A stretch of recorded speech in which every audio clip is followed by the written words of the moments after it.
এখন কারোর সাথেই তেমন কথা বলতে ইচ্ছে করে না। ইচ্ছে হয় না কাউকে ফোন করে কয়েক মিনিট কথা বলি।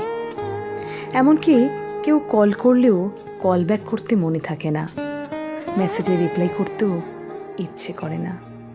যাদের সাথে কথা না বলেই নয়, তাদের সঙ্গেও দু একটি কথা বলেও সব বিষয় নিয়ে কথা বলতে ইচ্ছে হয় না।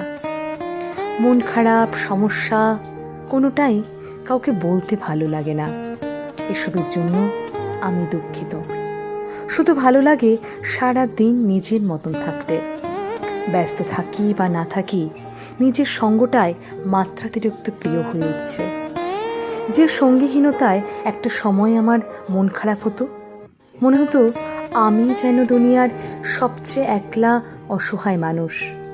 সেই খারাপ লাগা, সেই একাকিত্ব আজ যেন সব থেকে বেশি প্রিয় হয়ে উঠেছে।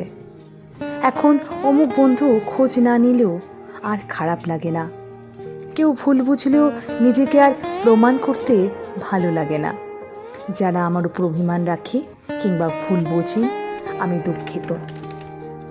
আমি নিজের ইচ্ছের বিরুদ্ধে কারোর সাথে কথা বা সম্পর্ক কোনোটাই আপাতত রাখতে পারছি না।